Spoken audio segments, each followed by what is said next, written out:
kami po ay makapag-aral ng iyong mga salita. Salamat po, Panginoon, sa pagkakataon, Panginoon, that via Zoom na gagawa po namin makapag-aral. And also through this technology, Panginoon, na-extend po yung aming pag-aaral doon sa mga kapatid namin, Lord God, or even doon sa ibang mga tao na interesado, Lord, na makarinig ng iyong salita at magkaroon pa, Panginoon, ng mas malalim na pananampalataya sa iyo.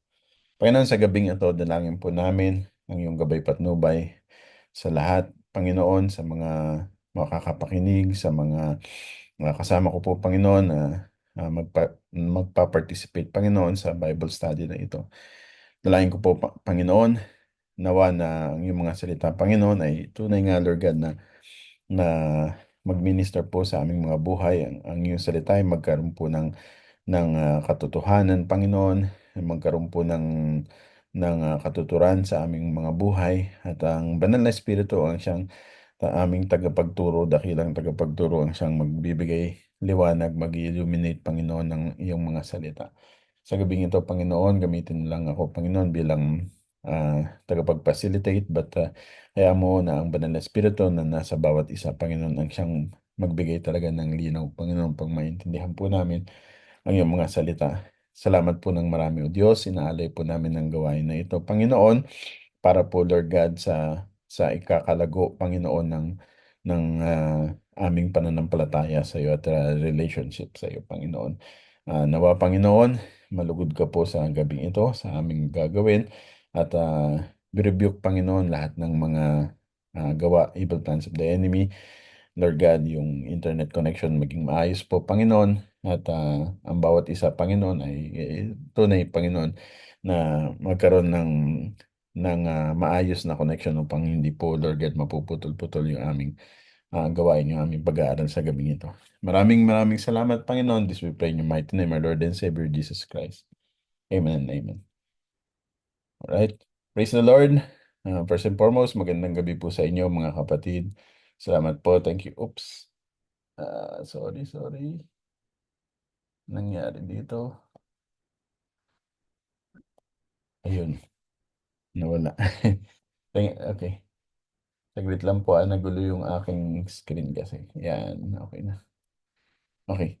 So thank you for joining, being with us tonight, and even dun sa mga kasama po natin na maaaring nasa online right now. So, umpisahan na po natin ang ating Bible study. So, last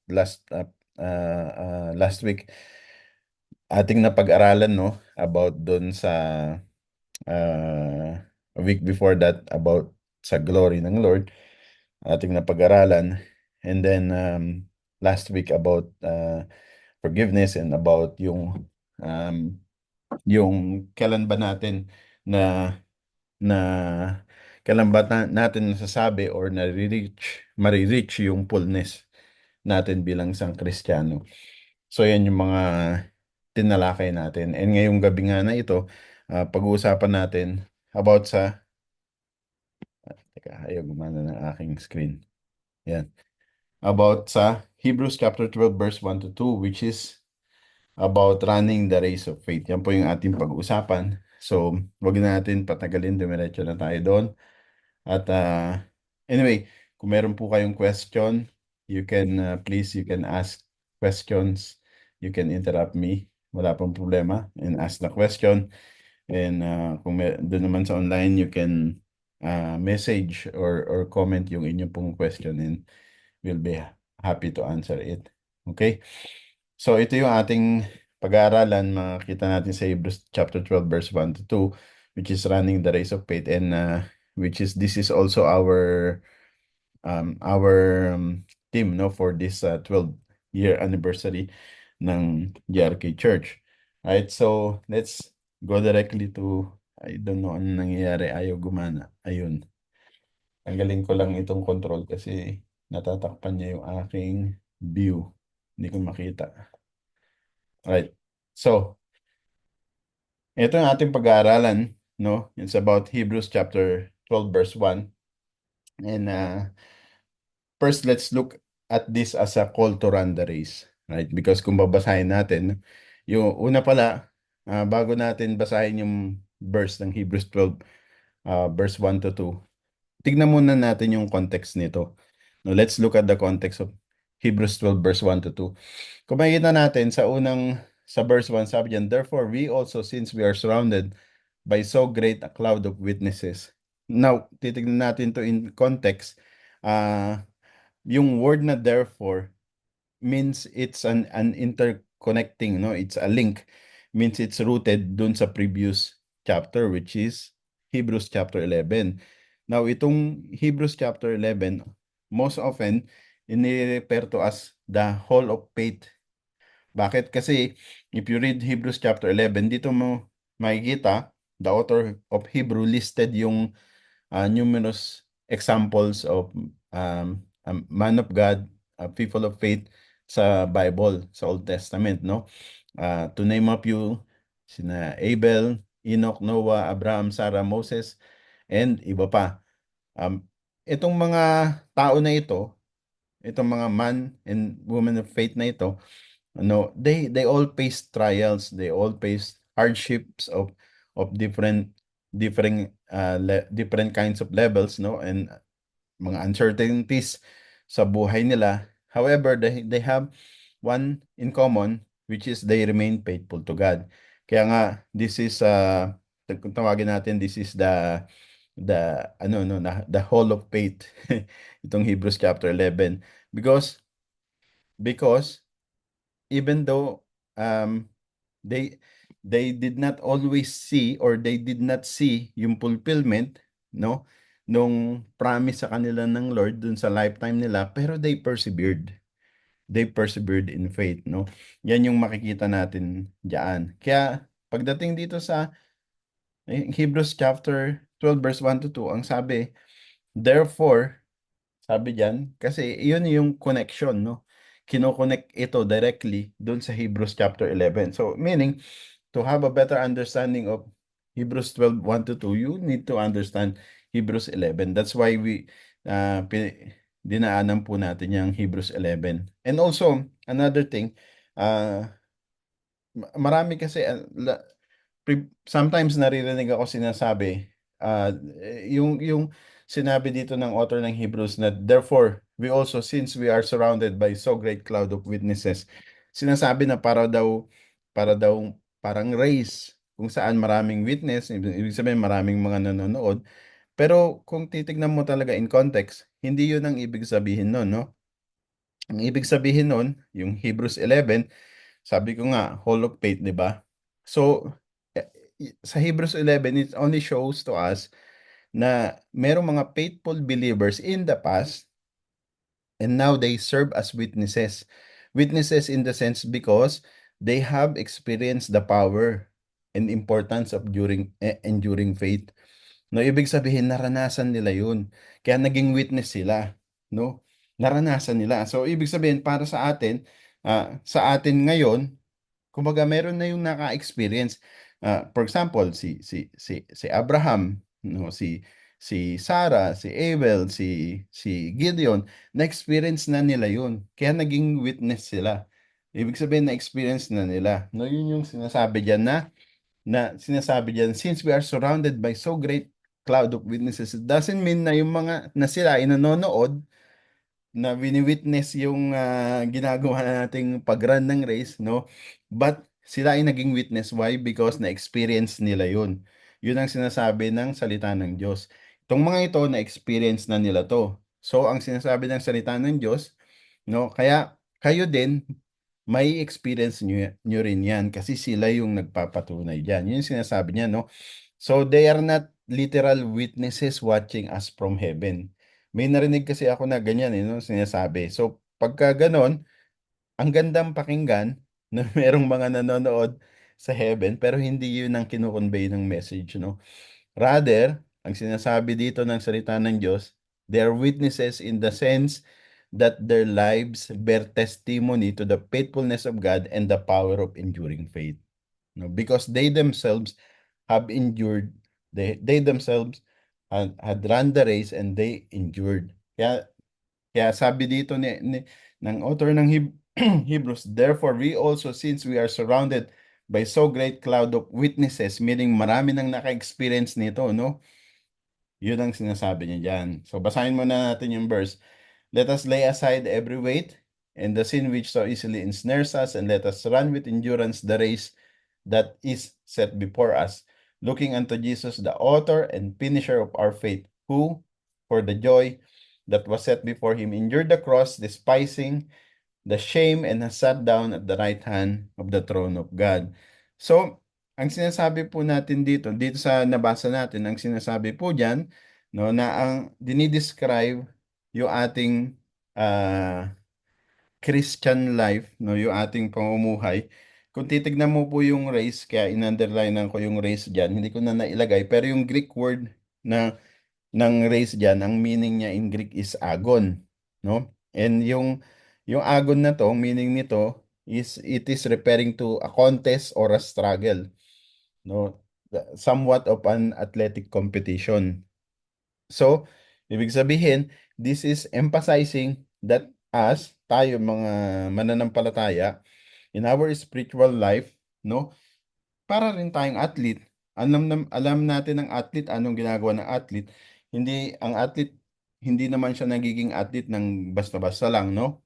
Nagiging athlete siya because merong effort, nandun yung kanyang practice, nandun yung kanyang training. Number one, nandun yung discipline at nandun yung perseverance. So diyan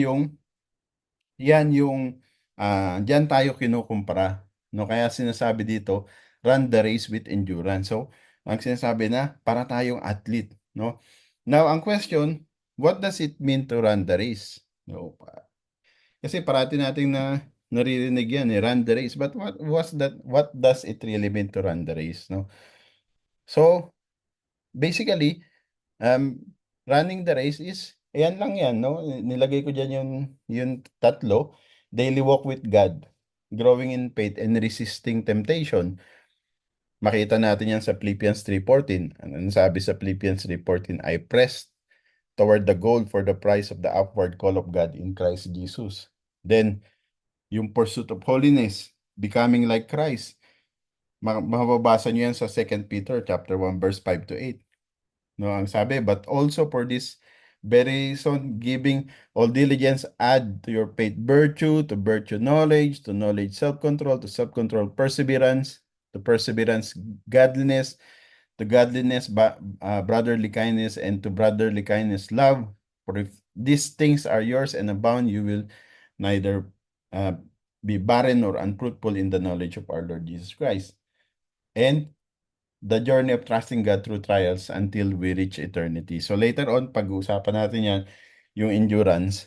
No, makita natin sa James chapter 1 verse 12, blessed is the man who endures temptation. Sabi po diyan. Now, let's look at, because we see that in Hebrews 12 verse 1 to 2 refers to running the race.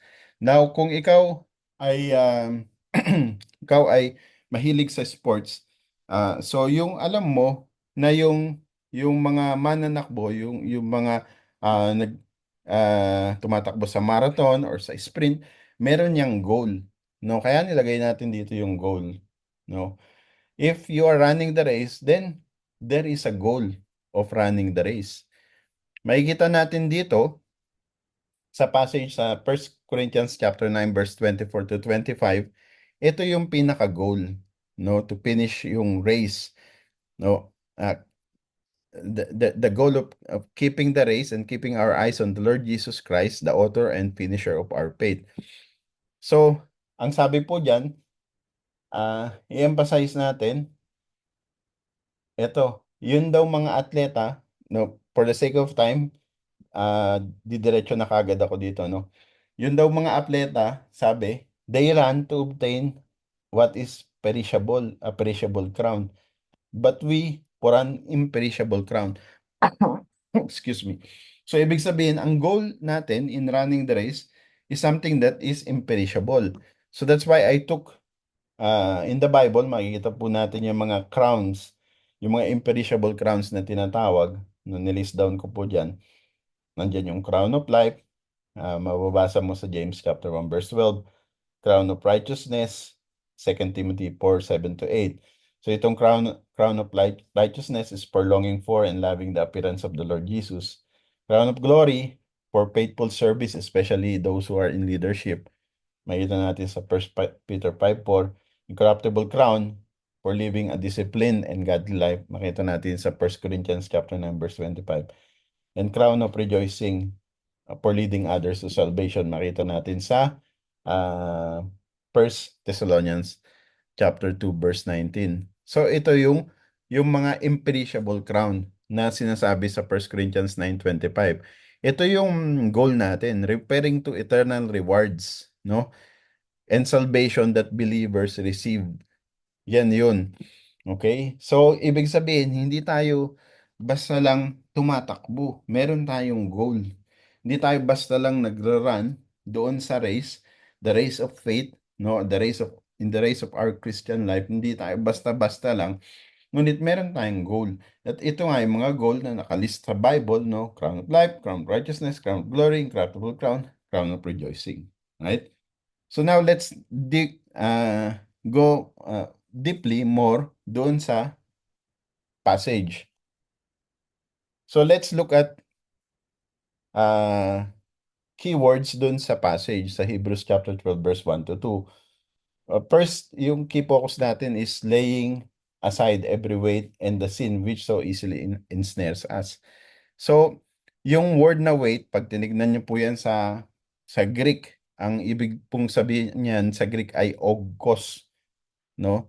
So, yung ogkos, it refers to anything that slows you down, no, in your spiritual race. Of course, when the Bible says you are running the race, it doesn't mean that you are physically running. Ang connotation niyan is more of an spiritual race. No? And itong weight na to na tinatawag, so ito yung hindrance that will slow you down. So this could probably mean some kind of a distraction, no? Distraction or hindrances sa iyo doon sa spiritual race mo. And then, the sin which so easily ensnares us, or in other translations, they use the word entangled, the sin which so easily entangled, no, ang Greek word niyan is harmatia. So this one refers to behaviors or attitude that entangles us. Yang nga sabi ko, no, sa ibang translation, entangle yung ginamit, no, to prevent yung ating progress, no? To prevent yung ating progress. So, yung weight na yan, yan yung mga hindrances.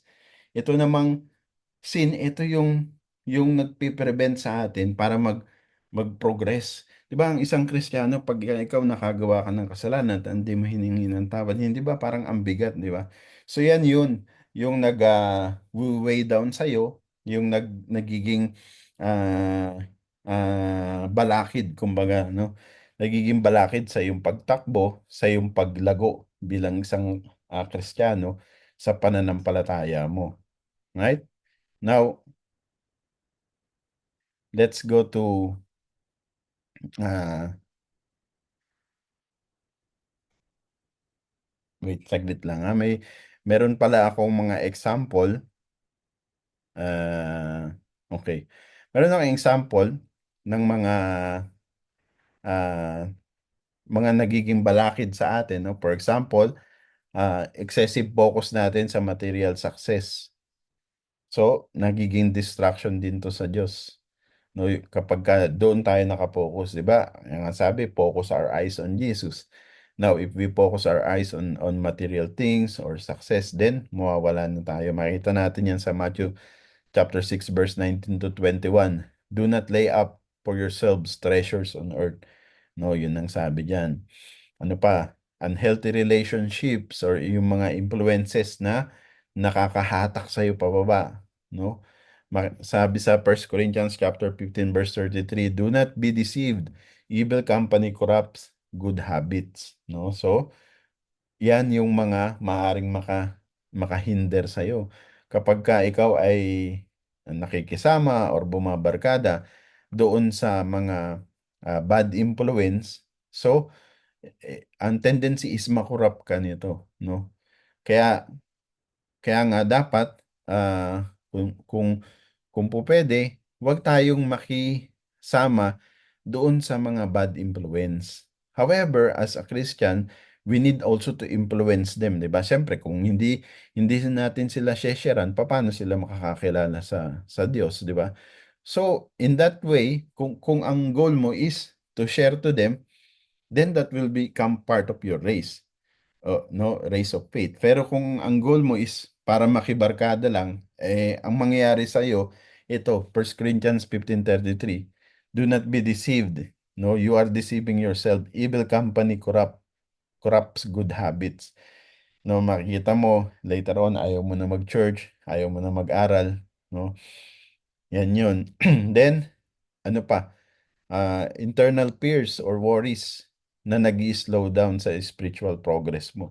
Sometimes even yung pagiging mahiyain, nagiging ano din yan sa pag-progress mo, no? Sabi sa Matthew 14:30-31, but when he saw that the wind was boisterous, ito yung tagpo, no, about kay ah, uh, Peter. He was afraid and beginning to sink. He cried out saying, Lord, save me. So makita natin that in the beginning, napaka-confident niya. No? He was able to walk on water. Pero nung later on, nung nakita niya na yung mga distractions, yung mga worries in life, yun na, nag-sink na siya, lumubog na siya kasi nawala na yung focus niya sa Lord. No? Kaya yan yung importante. So dapat focus tayo sa Lord. Pagka merong mga internal fears, no, mga problems, mga issues, worries in life, so mawawala yung focus natin sa Lord, then unti-unti, babagsak tayo. Now, sabi diyan, let us run with endurance the race that is set before us. So, ito pong endurance na ito, kung titignan po natin to sa Greek, actually dalawa yan. Later on, pag-aaralan natin. Ang Greek equivalent nitong endurance ng Hebrews 12:1 is hypomone. No, it refers to steadfast perseverance, especially in difficulties. Ang ine-emphasize nito is yung long-term nature ng ating spiritual journey. No? So, ibig sabihin, yung ating spiritual journey, hindi yan sprint. No? Ibig sabihin, pag sinabi mong sprint, di ba, pabilisan. Hindi yan pabilisan. We are running a marathon. We are not running a, a sprint race. No, hindi tayo tumatakbo ng 400-meter dash or 300-meter dash. Ang tinatakbo natin is marathon, pang mahabaan, pang matagalan, long term, no? Yung ating spiritual journey or pwedeng sabihin natin life term habang nabubuhay tayo, no? So yan yung ating race. Hindi ito paunahan, no?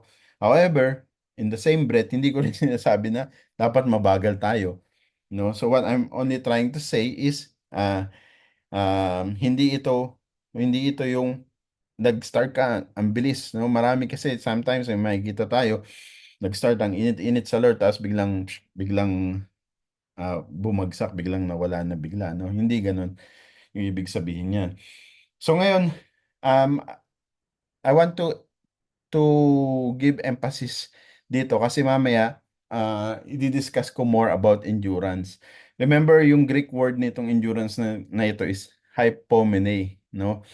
Ito, sabi ko nga, is about enduring trials with an inner strength. So ibig sabihin, ito yung strength na nanggagaling sa atin from faith in God, no?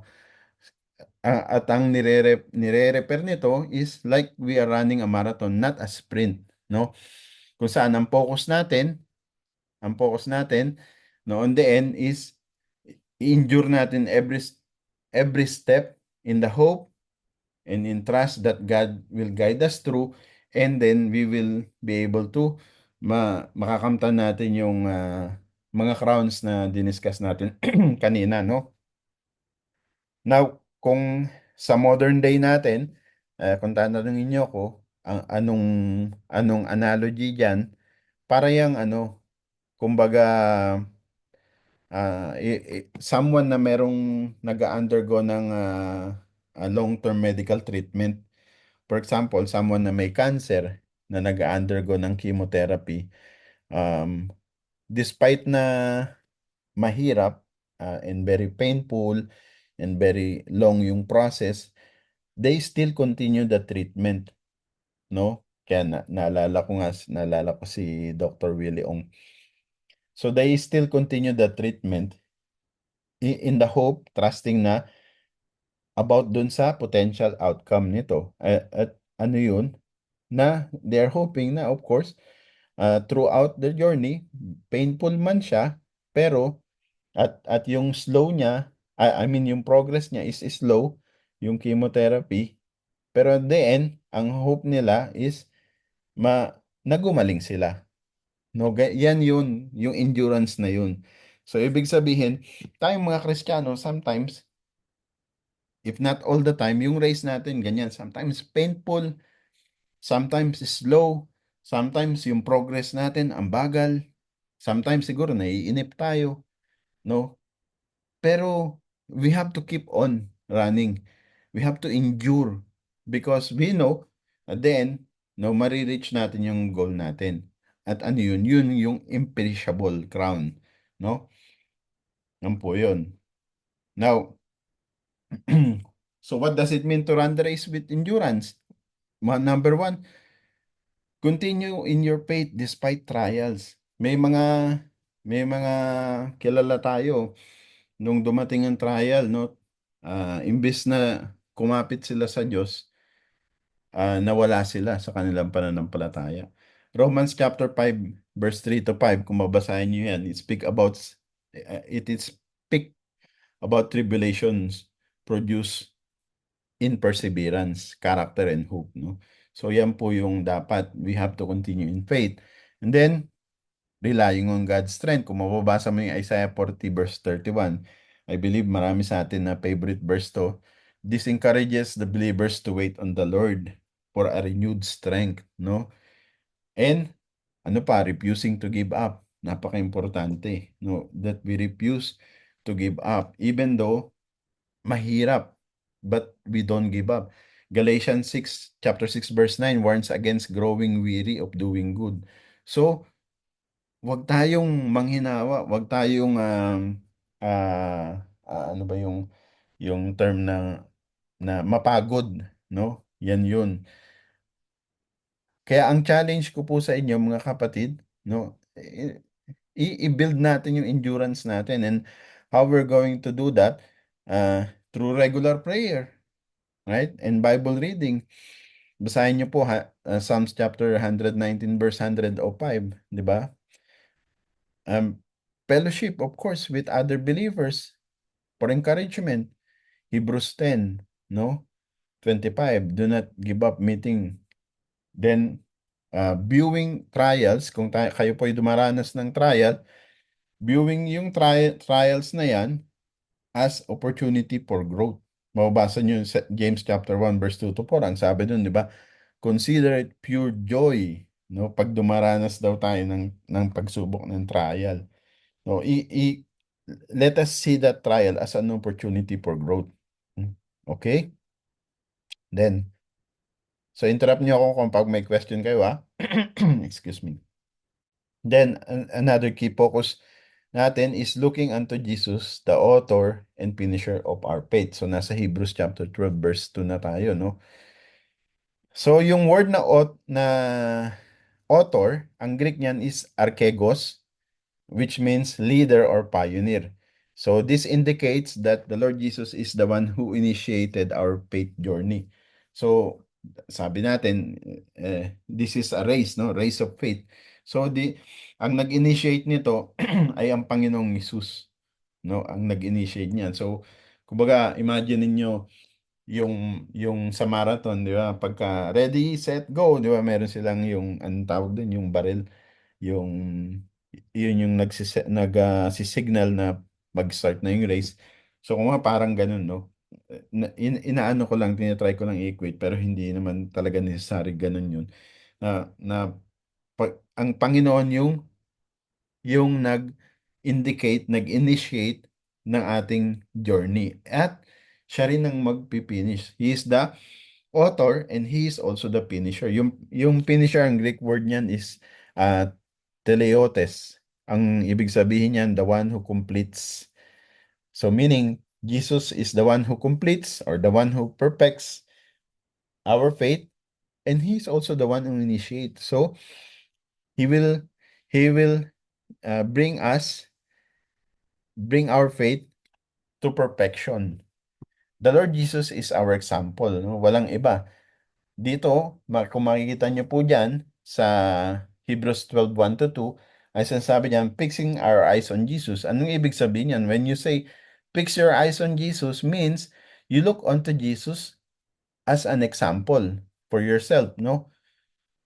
Ibig sabihin, kung dumaranas ka ng pagsubok, kung dumaranas ka ng mga trials, suffering sa buhay mo, you have to look unto Jesus because Jesus is our example. First Peter chapter 2 verse 21, sabi diyan, for this you were called because Christ also suffered for us, leaving us an example that you should follow His steps. Di ba? Malinaw naman na sinabi diyan. So, the Lord Jesus is our example. Kaya ang sabi diyan, fix your eyes on Jesus. Because if nalulugmok ka sa pag-run mo because of you're enduring suffering or trials, then follow the example. Be reminded to follow the example, which is the Lord Jesus Christ Himself. No? How to endure yung mga challenges na yan. And the Lord Jesus Christ also will be the one to help us stay focused. Kaya nga sabi, He is the author, He is the initiator, and He is the finisher. No? Sabi sa Matthew chapter 14 verse 30 to 31, Peter began to sink when he took his eyes off Jesus during the storm. But when he saw that the wind was boisterous or malakas na yung wind, no? So Peter was focused on the Lord Jesus. But nung tinanggal niya yung focus niya sa Panginoong Jesus, ano nangyari? He became afraid and he began to sink. Right? And then he cried out. But still the Lord saved him. So, focus our eyes on the Lord Jesus only. No? And the Lord Jesus also is the one who provides us strength to finish the race because he initiates, he will also help us finish. He is the author and finisher of our faith. Sabi sa Hebrews chapter 4 verse 16, let us therefore come boldly to the throne of grace that we may obtain mercy and find grace to help in time of need. So, let us boldly, therefore come boldly to the throne of grace. So, paanyaya to, no? Nanghihina na ba kayo? Nanghihina ba kayo? Dumaranas ba kayo ng mga matitinding mga pagsubok, matitinding mga problema na feeling nyo hindi na kayo umuusad doon sa race nyo, di ba? Maaring nararanasan natin to. So, ano ang paanyaya sa atin? Sabi sa Hebrews 4:16, let us therefore come boldly to the throne of grace. Come to the throne of grace. Paano? Through faith, no? Through faith. You have confidence to approach the throne of God through faith sa pamamagitan ng pananampalataya. So, approach God, approach the Lord Jesus, approach Him. Bakit daw? Sabi sa Hebrews 4:16, that we may obtain mercy and find grace to help us in time of need. So, ibig sabihin, when we focus our eyes on the Lord Jesus, we will have access or we can have access to the strength and grace that He will provide to us to persevere in the race of faith, no? Because Jesus is the source of our endurance. Hindi sarili nating kalakasan, no? Ang kalakasan na nagmumula sa Diyos. So, now, sabihin natin, ang daming distraction, Pastor, eh. Anong gagawin ko? I know, marami talagang distraction at yan ay isang masasabi natin na isang reason or isang patunay na Tama yung direction na tinatako mo kasi nandyan yung mga patibong, yung mga distraction ng kaaway, no? Kaya dapat you have to set aside ano mga dapat mong gawin. Set aside daily time for prayer and reflection. Nagagawa niyo ba yun? Daily, nagpe-pray kayo. Daily, nagre-reflect kayo. Siguro, maaring yung prayer na gagawa nyo daily. Siguro, pagising nyo, sa umaga, nagpe-pray kayo. Pagtulog, bago kayo matulog sa gabi, nagpe-pray kayo. Pero, nagagawa nyo bang mag-reflect? No. Sabi sa Psalms chapter 46 verse 10, "Be still and know that I am God." No? Nagagawa ba natin yun?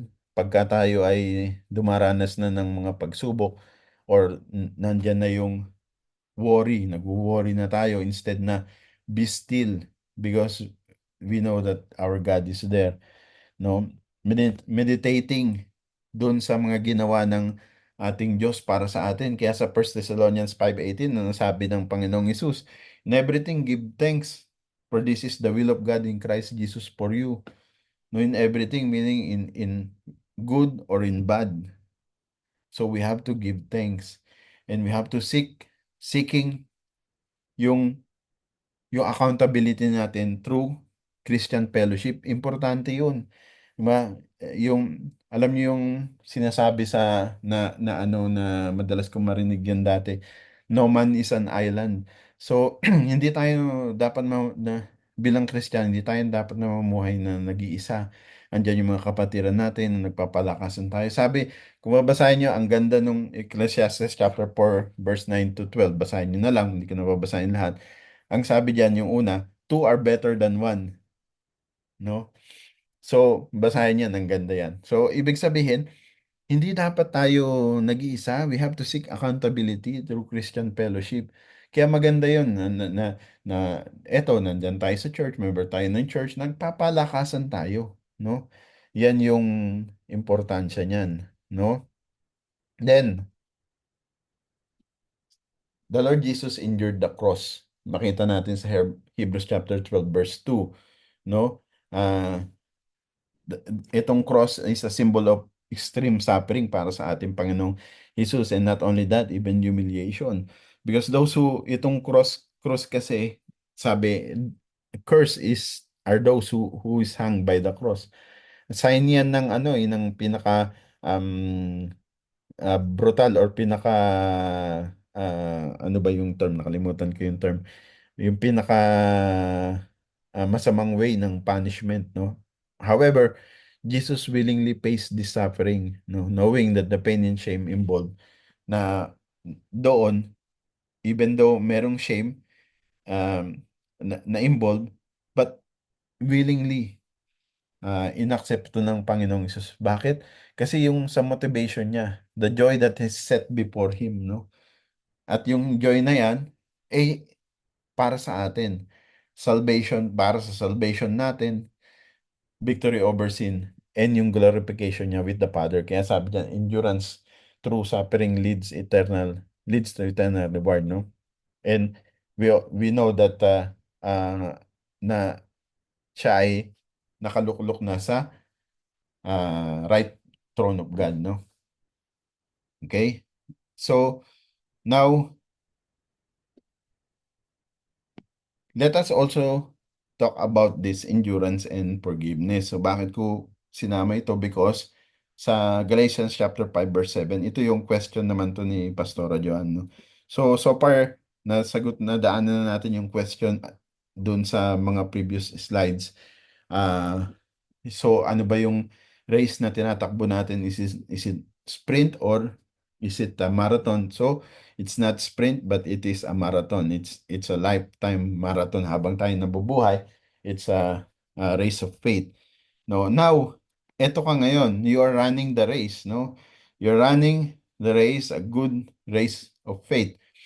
And then someone cut in on you. Or someone, sabi diyan sa Galatians 5:7, you run well, who hindered you from obeying the truth. Sa New King James Version kasi ito, kaya iba yung ano niya. Sa ibang translation, who cut in on you. Dito, you run well, so tumatakbo ka ng maayos, you were running the race, no, in such a good manner, in such a good passion. Siguro you're doing you are exercising your faith, no, in the right way, kumbaga, then someone hindered you from obeying the truth. Kailan nangyayari yan? Nangyayari yan sometimes, yun nga, sabi ni Pastor Joan, pagka ang nakasakit sa'yo or nakagawa ng hindi maganda or nakasakit sa'yo is yung mga kapatiran mo, kasamaan mo sa church, and even mga mahal mo sa buhay, no? Kasi nandiyan yan, nagiging obstacles yan, no? Betrayal, yung relational conflict. At times, this hinder our spiritual race. However, hindi tayo dapat hindi dapat natin hayaan 'yun, no? Hindi dapat tayo manatili doon, right? So, kaya nilagay ko diyan, forgiveness releases burdens that weigh us down. Kasi 'yun yung kapag hindi ka nagpatawad, kaya sabi ko 'di ba connected pa rin dun sa last week sa topic natin last week. Kasi pag di ka nagpatawad, yan na yun, no? Magkakaroon ng hindrance. Yan yung weight na sinasabi doon, no? And ang tanong ngayon, how can we forgive others while running the race of faith, no? Kagaya ng um, dinaanan natin kanina, ang Panginoong Hesus ang ating example. Remembering that Christ forgave us first, no? Ang Panginoong Hesus pinatawad tayo even though tayo makasalanan. So, dapat ganun din gawin natin. Colossians 3:13 sabi, bearing with one another and forgiving one another. If anyone has complained against another, even as Christ forgave you, you also must do. Kaya napaka-importante yung pagpapatawad. Forgiveness release the burden of resentment. Kasi pag hindi ka Amen. nakapagpatawad, Amen. nandun yung resentment. Ano ba sa Tagalog yung resentment? Yung yung kumbaga pag yung isang tao hindi mo napatawad, pag nakita mo para bang kumukulo yung dugo mo, di ba? Sometimes yun, nanginginig nanginginig yung mga kalamnan mo, kumbaga. Kaya kailangan talagang magpatawad. Ang benefit niyan is sa'yo, no? Sa'yo ang benefit niyan. Sabi sa Matthew 6:14 to 15, for if you forgive men their trespass, your heavenly Father will also forgive you. So, nabasa na natin sa pag-aaral natin yan last week, di ba? Kailangan talaga yung magpatawad. Pagpapatawad is not a requirement for salvation. It's a result of salvation, yung pagpapatawad, no? Then, relying on God's grace to forgive. Of course, pagka nagpatawad ka, sometimes kasi nagiging mahirap para sa ating magpatawad. Alam niyo kung bakit? Kasi ang thinking natin ng pagpapatawad is ang pagpapatawad na gagaling sa atin. Pero remember sa Hebrews 12:2, di ba? Ang sabi, the Lord Jesus is the author and finisher of our faith. So, He's the initiator. So, kung titingnan mo ng maigi, nagiging mahirap when we rely on ourselves. But when we rely on God, nagiging madali because God is the one doing it for us through His guidance, through His power, through the Holy Spirit. No, so if you rely on God's grace forgiveness, sabi sa Ephesians 4:13, sabi, be kind to one another, tender-hearted, forgiven one another, even as God in Christ forgave you. So yung pagpapatawad natin, dapat hindi sa atin, kundi huhugot pa rin tayo sa Panginoon pa rin, no? Sa ating Panginoong Kristo pa rin. Now, Pastor, ang hirap nung ano kasi kasamahan ko sa church yun, yung nakasamaan ko ng loob eh. Or kaya ang hirap kasi kamag-anak ko yung nakasamaan ko ng loob eh. Mahirap talaga no sa atin. Pero kaya nga kinakailangan we need to rely on God. So anong gagawin natin pag dumating sa mga ganung punto? Well, one, masasabi ko sa inyo, pray for that person who hurt you, no? Yung kung nasaktan man kayo nito, ipagdasal niyo siya. Sabi sa Matthew chapter 5 verse 44, but I say to you, love your enemies, di ba? Love your enemy. Bless those who curse you. Do good to those who hate you. Beatitudes yan, di ba? And pray for those who spitefully use you and persecute you. Yan yung dapat po natin gawin. No? So, imbis na magalit, pagdasal natin sila. And then, we need to seek reconciliation with love and honesty. Makita natin sa Matthew 18:15, yan yung pattern, no? Ang sabi, if your brother sins against you, go and tell him his fault between you and him alone. If he hears you, you have gained your brother. So, ibig sabihin, hindi po pwedeng nagmamahal tayo, pero yung sakit, tinatry natin na ignore. Sabihin natin ng, ng masinsinan, in a good way, of course, sabihin natin kung ano kung nasaktan ka, sabihin mo, nasaktan mo ako kapatid kasi ganito, ganyan, ganyan. Then pag-usapan nyo, no? Kasi ang purpose mo dun, reconciliation, hindi panlain yung sitwasyon. At pag ganun, makakaya, luwag tayo, makakahinga tayo, no? And sabi ko nga, dapat yung pagpapatawad nagmumula sa pagpapatawad na tinanggap na natin sa Diyos. Kasi kung yung pagpapatawad sa atin lang magmumula basta, ang tendency is baka magmamalaki pa tayo, no? So that's why always remember Romans chapter 5 verse 8. Anong sabi? But God demonstrates His own love for us in that while we were still sinners, Christ died for us. So ibig sabihin, ang Diyos nga mismo, even though ikaw nandun ka sa punto na makasalanan ka, pinatawad ka niya. Hindi hindi hindi sinabi ng Diyos na hindi dapat ganito ka muna bago kita patawarin. No, hindi ganoon, di ba? While we were still sinners, Christ died for us. Ibinigay niya ang kanyang bugtong na anak. So yun doon dapat tayo humugot ng pagpapatawad. Okay, galit ka kay kapatid, tignan mo kung paano ka pinatawad ng Diyos. While gumagawa ka ng kasalanan, ibinigay ng Diyos ang kanyang anak para sa iyo. So dapat maging ganun ka din. Yun yung ibig sabihin na doon tayo humugot ng pagpapatawad, no? Okay, so let's move. Now, ito gusto kong daanan natin tong difference dito kasi sa Matthew 24-13, sa Hebrews chapter 12 verse 2, meron ditong dalawang endurance na makikita tayo. Yung isang endurance sa Hebrews 12 verse 1 nakita na natin, no? Sa Matthew 24:13, meron din. Sabi diyan, he who endures to the end shall be saved. Sabi ganyan. Now, medyo controversial tong ano na to, itong passage na ito. Bakit? Kaya maganda na madaanan natin, matalakay natin.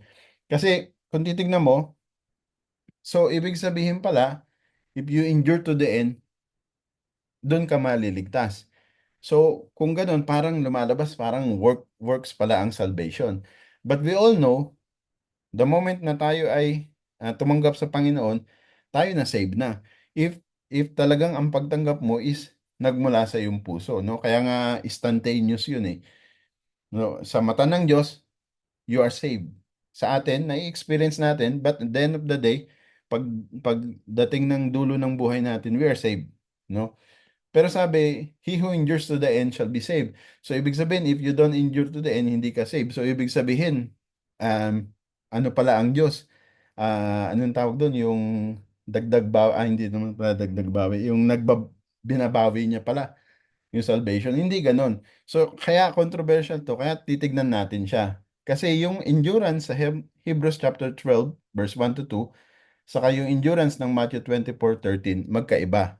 Hindi siya parehong endurance. Although sa English, pareho siya, endurance, pero sa yung Greek word niyan magkaiba. Meron siyang slight difference. Titignan natin. Okay. So, umpisa natin yung difference sa Greek word. Ang Hebrews 12 verse 1 to 2, so medyo bibilisan ko na ng konti kasi hindi ko na babasahin lahat kasi wala na tayong oras. So, yung Hebrews 12:1 to 2, yung endurance diyan, ang Greek word niya hypomone, no, na which is dinaanan na natin kanina to. It refers to the ability to remain faithful and persistent in the face of challenges or hardships.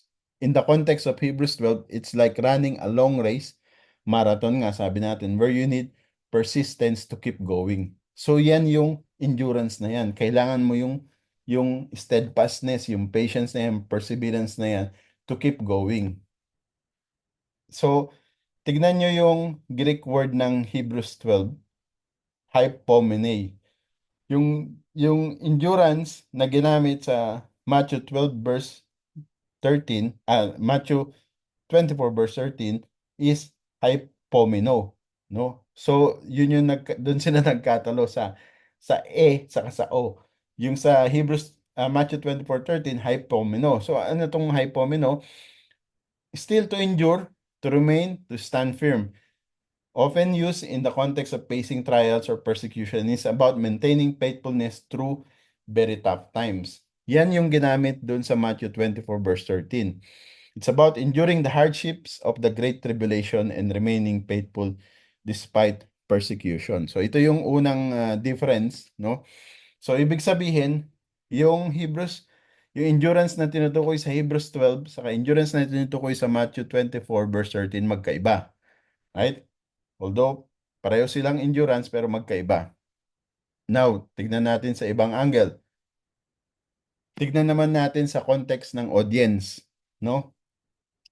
Yung Matthew 24 verse 13, the Lord Jesus is addressing yung mga believers during the Great Tribulation. No? So, kasi yung sa Matthew 24:13, Matthew 24, I mean, ang tinutukoy na ang pinatutungkulan ng Panginoong Jesus dito is about tribulation.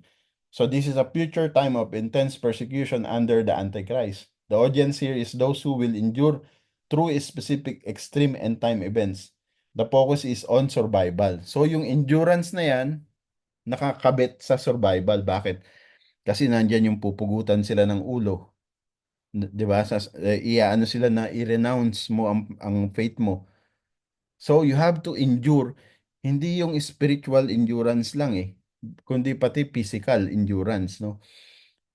However, sa Hebrews 12:2, 1 to 2, the writer of Hebrews is addressing all Christian. Para sa lahat ng Christian, people of faith who are currently running the race of life, the letter applies to believers who need endurance through the normal, ongoing trials of their faith journey. The focus is on the daily personal growth in faith over the course of lifetime, not just a specific event.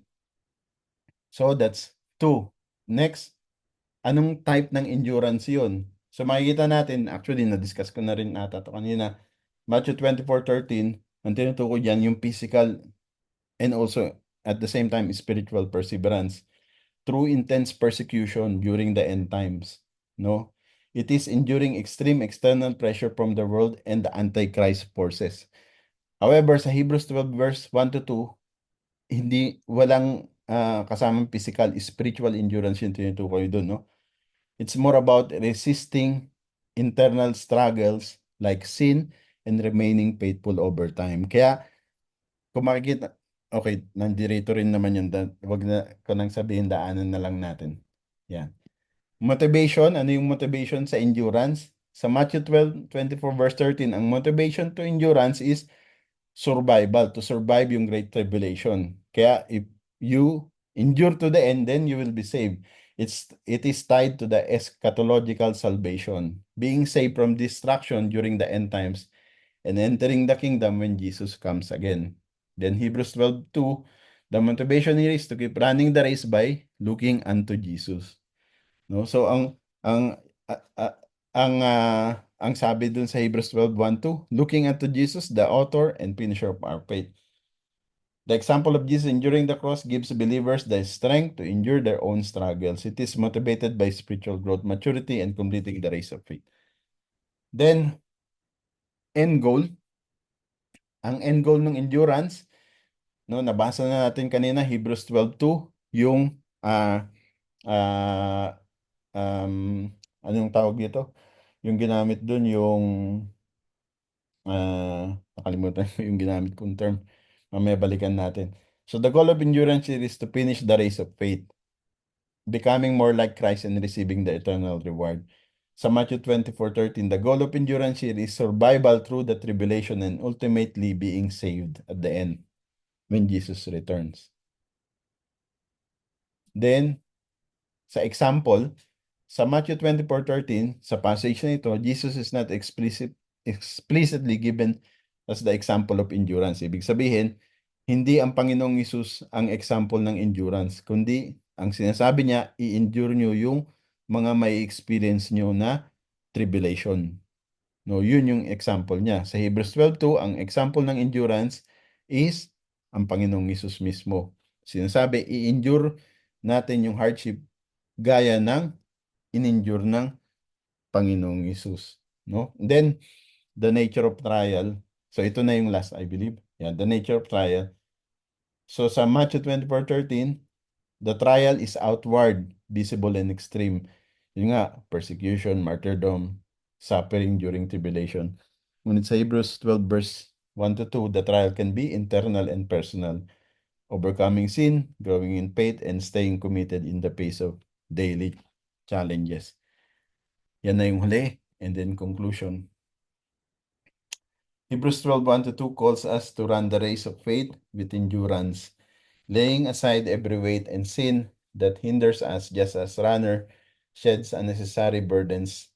Believers are urged to remove anything that impedes their spiritual progress. We must keep our eyes fixed on Jesus, the author and finisher of our faith, who endured the cross for the joy set before him, providing the perfect example of perseverance. Throughout our Christian journey, we will face challenges, but by following Jesus' example and remembering the great cloud of witnesses, no? So, yung great cloud of witnesses na yun, they're not they're not spectators, they're not looking at us.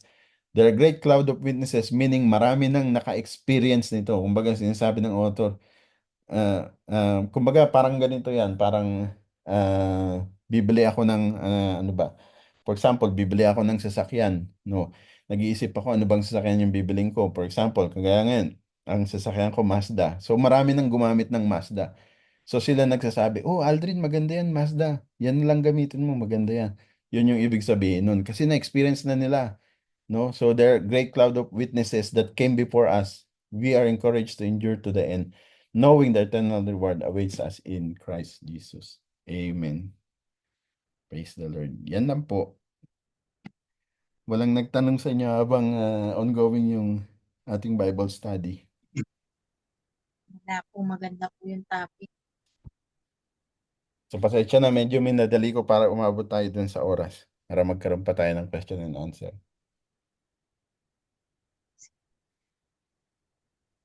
Meron ba kayong katanungan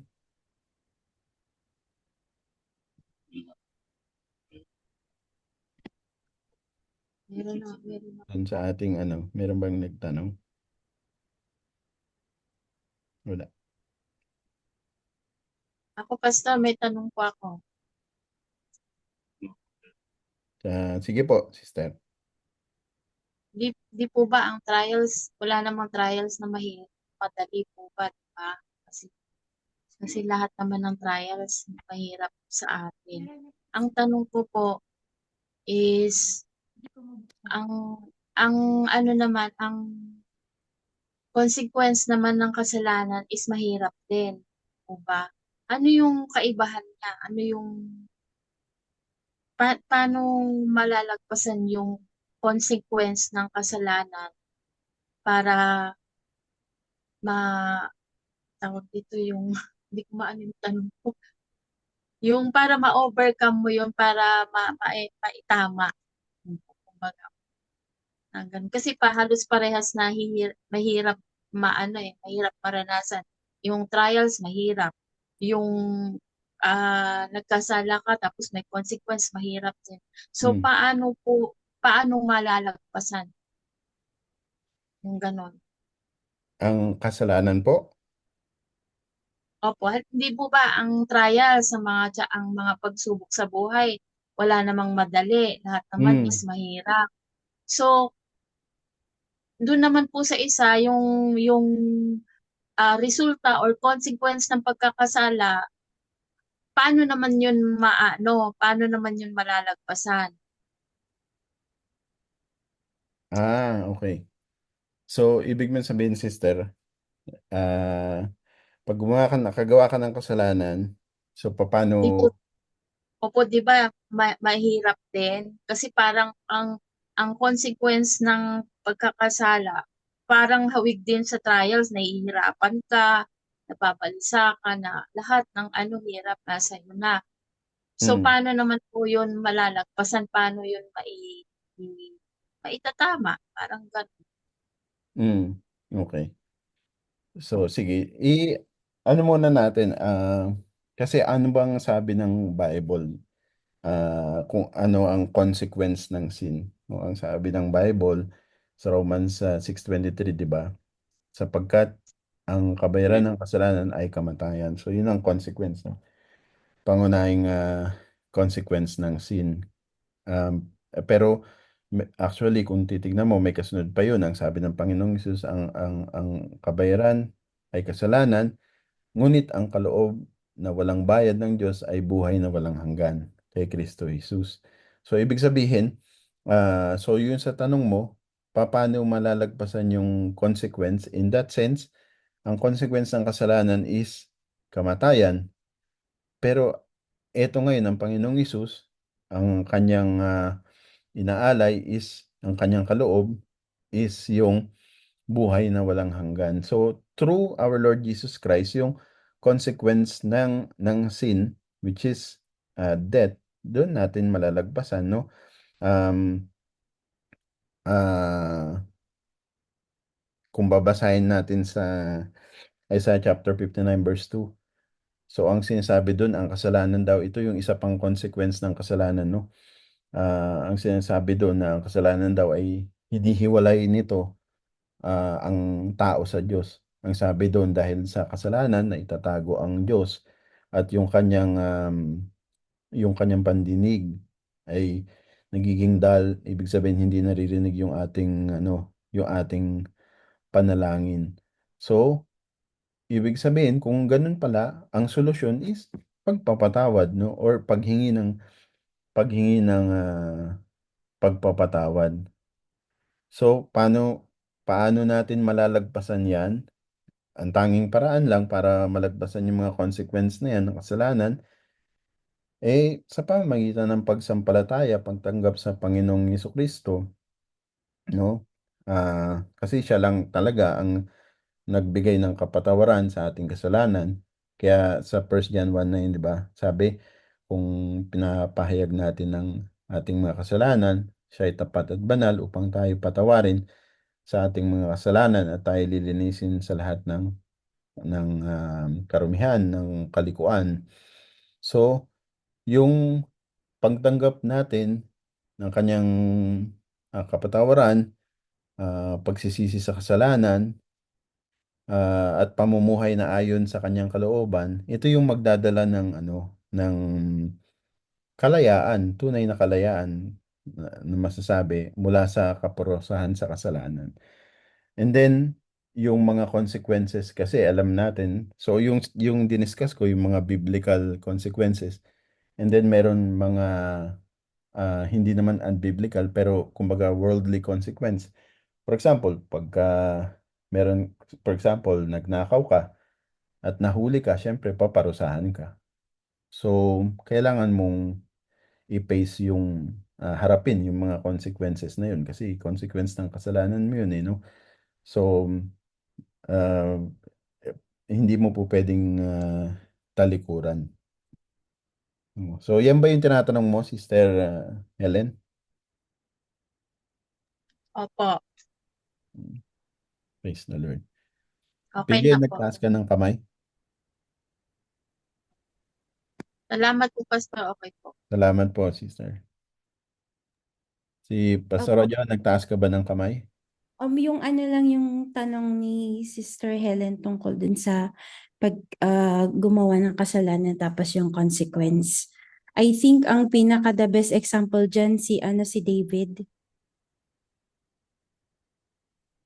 si King David.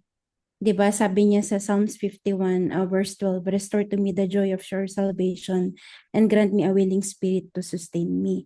Alam, 'di ba nagkaroon nga siya ng nag-commit siya ng sin kasama si Bathsheba, and we know that God restored the joy sa puso ni David. Pero yung consequence nung kanyang kasalanan, lifelong niyang pinag-anuhan yun, di naman pinagdusahan, pero like, na-experience niya yung consequence ng kanyang kasalanan, kasi nga sabi sa salita ng Diyos, a man reaps what he sows. Kung kung ano yung itinanim natin, yun yung aanihin. So kung flesh ang itinanim, talaga dun din tayo magbabayad sa flesh. Kung if we sow in the spirit, to please the spirit will we will reap eternal life through the Holy Spirit then. So yun, yan yung masakit na katotohanan, na kapag gumawa tayo ng kasalanan, God can forgive us. Yes, God will forgive us. Pero yung consequence ng kasalanan natin, we have to, may I borrow the word endure? We have to endure yung magiging effect ng kasalanan natin, yung consequence ng kasalanan natin. Kay David, ang grabe yung nangyari sa family niya dahil as a consequence nung kanyang kasalanan. I think, if I'm not wrong, parang 25 years ng remaining life niya na experience niya yon. Pinakamasakit yung nangyari sa anak niyang babae, tapos nangyari kay Absalom na nagrebel against sa kanya. So but still God forgave him. Yeah, we can be sure of that. God forgave him kasi naging repentant naman siya. Pero yung consequence ng sin niya nangyari. Kaya nga yung nangyari kay David, it should be serve as an example for us din, na talagang nandun yung holy fear, nandun yung takot talaga natin, yung reverence natin, na kapag when we defy God, when we defy His word, talagang may kalalagyan talaga tayo. But then again, at the other side of the coin, kumbaga, nandun yung assurance na when we turn our hearts back to Him, nandun yung mercy niya. Basta yun nga, dapat nasa talagang taus-puso yung paghingi natin ng repentance. Mm. Yun po. Amen po. Salamat po, Pastor Joanne. Apo. Right. Praise the Lord. Mm. Sa Old Testament merong tinatawag diyan na restitution. Kung narinig niyo na yung term na yan. Yung restitution, yun yung about sa pagbabayad ng anumang napinsala, or kung hindi man napinsala, sa mga pagkakamali sa nagawa laban sa ibang tao. No, sa Old Testament makikita niyo yan sa Exodus 22, yung batas na pinag-uutos about sa restitution. And then pagpunta naman natin sa New Testament, makikita nyo kung kilala nyo si Zacchaeus, no?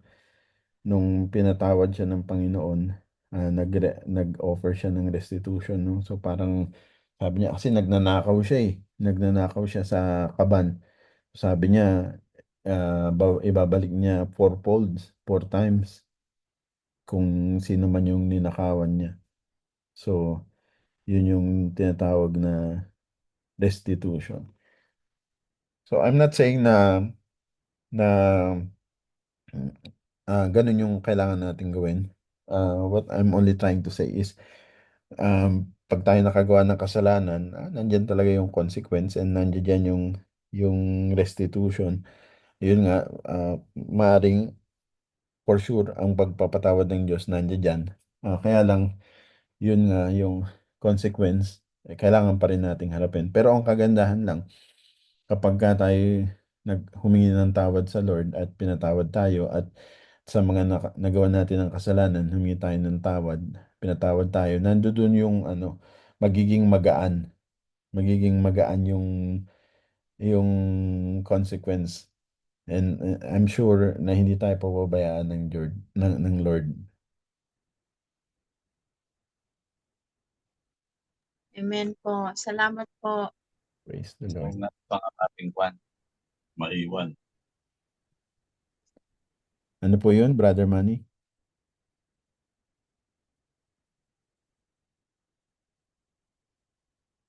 At sabi niya, tinakal niyo, kaya sabi ko, kaya mahirap pa ako maiwan, Pastor, sa tinakal niyo sa one about Matthew and Hebrew. Napakahirap maiwan.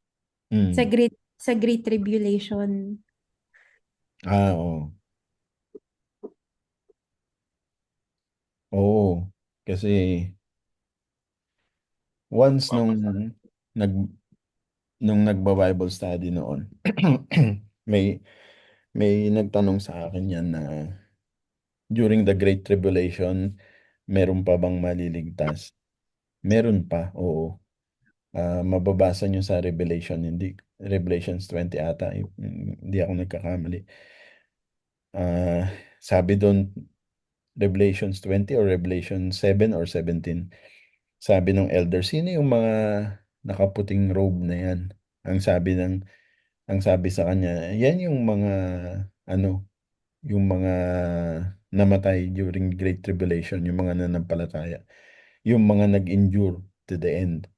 No, ibig sabihin yung mga talagang pinahirapan sila, pinatay, pinugutan ng ulo. No, sila yun. So, ibig sabihin, excuse me, meron pa rin mga magiging manampalataya. Mayroong question ata. Ayun, Revelation 7:14.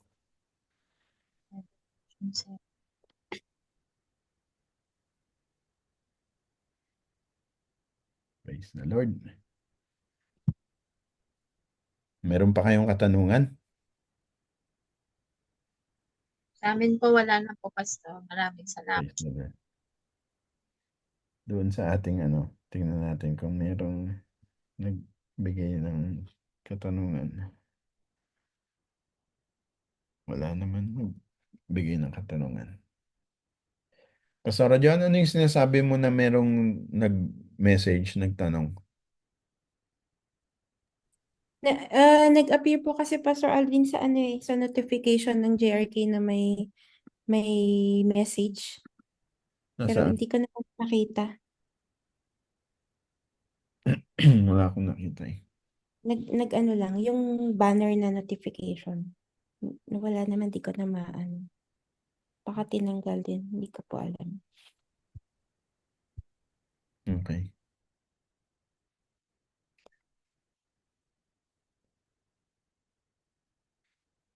Ayan, so let us run the race. No? Let us run the race of our faith with endurance. Because hindi naman madali, hindi hayahayang buhay. Na sometimes feeling natin walang nangyayari, pero ang totoo meron. May nangyayari. Feeling feeling lang natin wala, no? Pero meron. Kaya huwag tayong bibitaw, huwag tayong bibitiw. Continue lang tayo. Sometimes masama yung nakakaramdam tayo ng hindi maganda for whatever reason. Huwag nating isipin na kumbaga na hindi tayo na pinabayaan tayo ng Lord na wala na ang Lord, hindi na tayo um, wala na yung favor niya kumbaga sa atin, no. Remember, sabi, He's the author and finisher of our faith. So He initiates and He will finish. He will see us through, ibig sabihin. So, kaya hold on. Let us hold on and run the race of faith. Amen. Amen po. Praise the Lord. Amen, Pastor. Amen.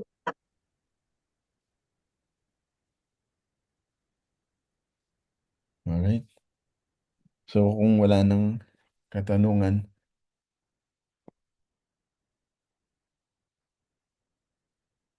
next week, meron ba kayong particular question in particular na gusto nyong daanan natin?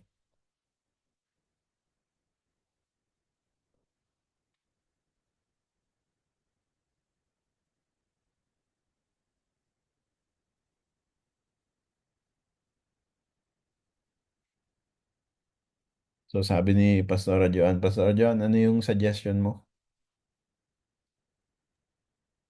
Teka, iniisip ko tuloy kung ano yung sinadjust. Ano yung mga most commonly misunderstood or difficult to understand na mga Bible verses? Yung madalas na Bible verses na taken out of context or parang mahirap maintindihan or mahirap tanggapin, yung ganun. Um, Sige. ang suggestion ko, parang magtanong tayo sa mga kapatid kung ano yung mga Bible verses na nahirapan silang intindihin or kung meron silang na-encounter na na tawag dito, parang iba yung pagkakaintindi nila or iba yung pagkaka-explain. Tapos yun yung pag-aralan natin. For example lang, Mm. 1 Corinthians 2:9. No eye has seen, no ear has heard, no mind can know what God had in store. Ano Um, yun ulit? 1 Corinthians 2:9. Mm. Example lang. I'm sure madami rin ma-encounter na ano. Ano yung Oh, tanong sa 1 Corinthians 2:9? 1 Corinthians 2:9. Tingnan ko lang kung tama yung ano ko ha. 1 Corinthians 2:9. Ayan, what no eye has seen, what no ear has heard, and what no human mind has conceived, the things God has prepared for those who love Him. Mm. So, i-explore pa natin deeper kasi narinig ko, I heard two sides. Sabi nung isa, hindi talaga natin alam, in short, hindi natin alam kung ano yung what God has prepared for us. Tapos sabi naman ng isa, it kumbaga we love the Lord. So he will make known to us, he will reveal to us kung ano yung mga yun. Kumbaga yung what no eye has seen, what no ear has heard, what no human mind has conceived, yan yung para sa unbeliever. Pero yung mga believer, um, God will paano ba to? God will let them know kung ano yung naka-prepare for them. Hindi na mystery, kumbaga. Kasi kung titingnan mo sa verse 10, these are the things God has revealed to us by His Spirit. Mm. So, di ba madalas, pag nagpe-pray tayo, Lord, no eye has seen, no ear has heard, no human mind has conceived. Parang dinideclare natin yon. Pero kung titingnan natin yung verse 10, kung babasahin natin yon, these things God has revealed to us by His Spirit. So dapat, hindi na natin pwedeng ikot yung 9. We already, yung what no eye has seen, what no ear has heard, yung ganun, parang, let's dig deeper sa verse na yun. Madami din ako mga nalista na Bible verses na parang mahirap intindihin. So, I don't know if I should say it now, pero yun, I think pwede tayong humingi ng list kung ano yung mga Bible verses na gustong daanan ng mga kapatid, tapos yun yung i-discuss natin. Mm. That's just my suggestion. Kasi darating yung time na may magtatanong sa atin, ba't sabi dito ganito, pero hindi naman pala ganun yung ibig sabihin. Or yung sinabi ng Panginoon na kapag if someone hits you sa other cheek, you give the other cheek. Anong ibig sabihin nun? So, ibig sabihin nun, magpasampal tayo, left and right. Yung ganun ba? Mm. Sige, naintindihan ko. Okay po. Noted. Suggestion lang naman po, kung Mm. meron pong ibang kapatid. Okay din po. Naintindihan ko. Pero maganda yan ang ganyan kasi um, piniprepare tayo, lalo na yung mga controversial na mga normally na mga tinatanong, no? Like for example, Trinity, alam naman natin, hindi nakalagay sa Bible ang Trinity, di ba? So, tapos, yung mga ibang pananampalataya, sinasabi nila na hindi naman daw Diyos ang Panginoong Hesus. Yung mga ganyang katanungan, di ba? Maring madala, ma, anong tawag dito? In our lifetime, kumbaga ma-encounter natin, or may maka-encounter tayo na ganyan. Ako natatandaan ko pa noon, Meron pa akong na-encounter nun na sabi sa akin na kasi daw hindi daw tayo dumidirektang nananalangin sa Diyos. Sa kay Jesus daw tayo nananalangin hindi daw naman Diyos si Jesus. Yung mga ganun ba? So pag dumating yung ganung pagkakataon, so papanong papanong tawag dito, paano natin i-deal yun? So sometimes, syempre, kung hindi mo, kumbaga, kung na-surprise ka dun sa katanungan, tas na mental block ka na, so hindi ka na makasagot. But I believe naman na the Holy Spirit who is in us will always enlighten us and will give us the answer. Pero of course, mas maganda pa rin ito, kaya nga sinasabi, work out your salvation. I believe yung working out your salvation na yun. Ibig sabihin talagang i-practice natin yung result ng ating salvation. At the same time, linangin pa natin yung ating faith, di ba? Paano ba tayo na-save, di ba? Romans 10:17, faith comes from hearing and hearing the word of God. So, of course, nanggaling pa rin sa salita ng Diyos. Kaya hindi tayo titigil dun. Kaya, ang uh, to be honest, 'di ba sa Ephesians chapter 6, ang ating pang-offense ay salita din ng Diyos, 'di ba? The sword and the sword of God, sword of the Spirit, which is the word of God. Yan. Okay. Ayan, merong message si Brother Manuel. If wala pa po topic sa next Tuesday, pwede po ito i-topic. Ang sabi niya is backsliding biblical. Is backsliding, is it logical? Or is backsliding, is it possible to happen to a true believer? Yan. So maganda rin yan, no? Kasi na itatanong din yan madalas. So maganda rin na equip tayo na sagutin yan katanungan na yan. So yan, mga ganyang tanong. Saka yung sinabi pa ni Pastor John, isama din natin, no? Okay. So 12, ano na, 9:05 na. So hanggang dito na lang muna tayo. We will close here in prayer and we will continue our Bible study for next week, Tuesday, same time, 7:30 to 9 p.m. and sa Dubai, 8:30 to 10.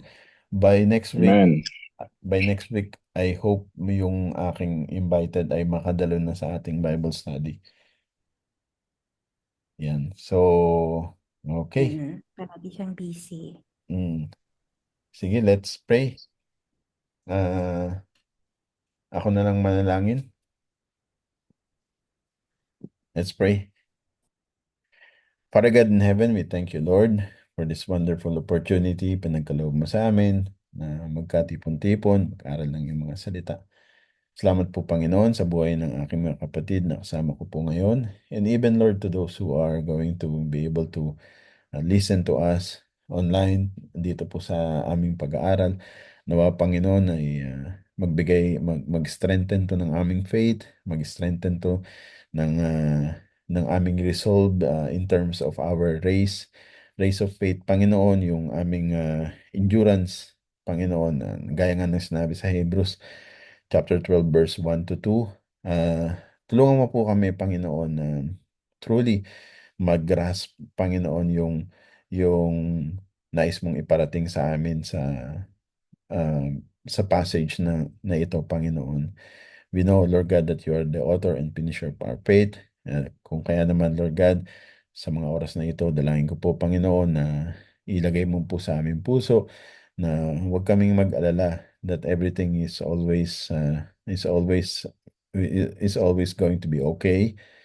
Even sometimes, dumaranas kami ng mga pagsubok. Even sometimes, dumaranas kami ng mga pagliliglig.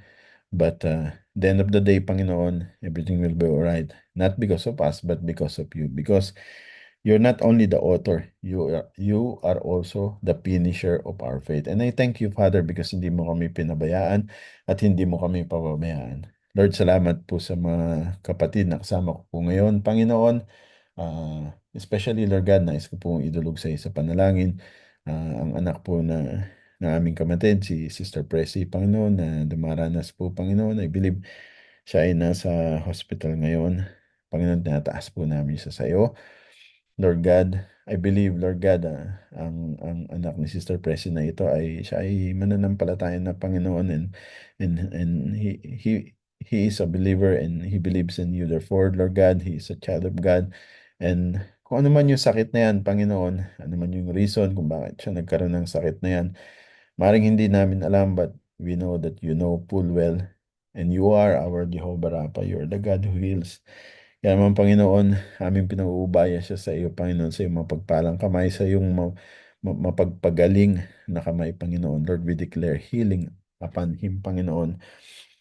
Hayaan mo po na maranasan niya, Panginoon, ang full healing, Panginoon. Kung ano man yung sakit niya na yan, Panginoon, hindi namin alam, ngunit alam mo, Panginoon. Pagalingin mo po siya, O Diyos, at hayaan mo po, Panginoon, that through this healing, makita po niya, maranasan po niya, Lord, yung goodness mo, Panginoon, at ito ay tunay na mai-attribute sa kanyang pananampalataya at testimony of faith, Panginoon, na pinagaling mo siya, Panginoon, dahil not because of us or not because of anyone else, but because it is your will, Panginoon, to heal your children, Panginoon, to heal your beloved children, Panginoon. At of course, kami yun, Panginoon, at kasama siya, Panginoon, anak ni Sister Presi. If I'm not mistaken, ang pangalan po niya ay Clyde.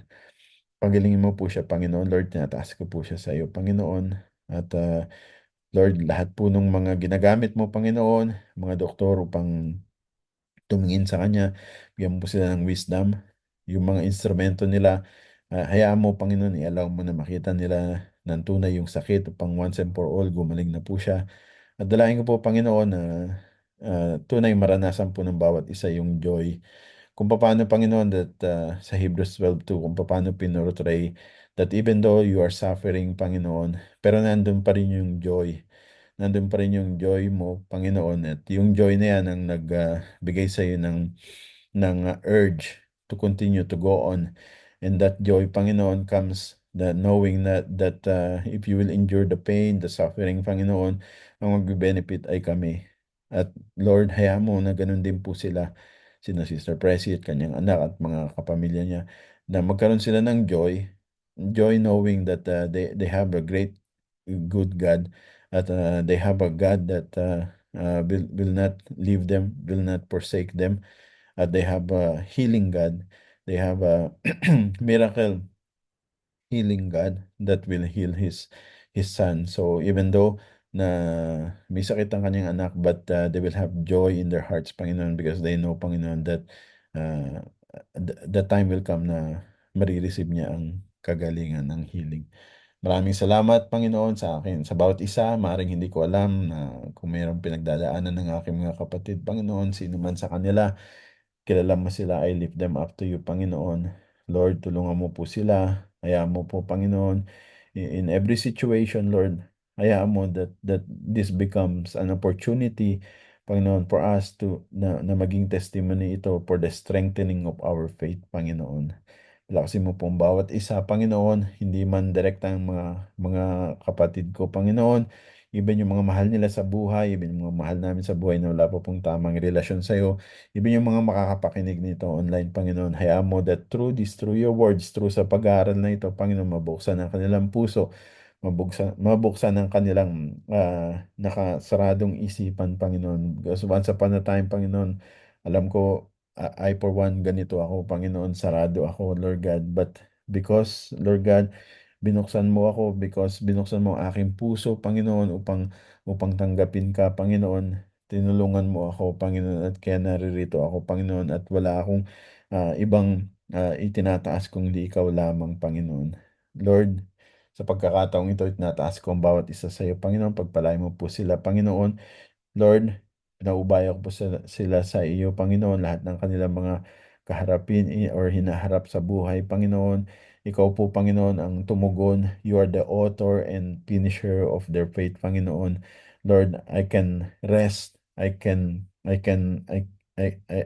smile with joy, Panginoon, knowing na hindi ako, ngunit ikaw ang author and finisher of their faith. Therefore, mapangyayari, Panginoon, ang plano mo. Dahil hindi tao, kundi Diyos ang kasama nila. Maraming salamat sa gabing ito, Panginoon. Salamat po, Panginoon, sa mga even sa mga susunod na Bible study na aming pag-aaralan. Dalangin ko po, Panginoon, na mas marami pang makasama kami, mag-join sa amin upang sama-sama kami na lumago, sama-sama kami na lumakas ang pananampalataya sa iyo, Panginoon. Lord God, inaalay namin ang gawain na ito sa iyo, O Diyos, at sa lalo na, Panginoon, dun sa mga wala pa pong tamang pananampalataya sa iyo. Maraming salamat. This is our prayer in the mighty name of our Lord and Savior Jesus Christ. Amen and amen. Praise the Lord. Amen. God Amen. bless. God bless po. Amen. Amen po, Praise the amen. Lord. Good night Magandang po. gabi po sa inyo. Good night po. Good night. God bless. Oh, Good night bukas po. si Brother Leo ang Po. nightly prayer and devotion, ha? Oh, join na lang kayo. Sa anong oras ba yun, bro? 7:30? Pastor, 7 bagot o'clock?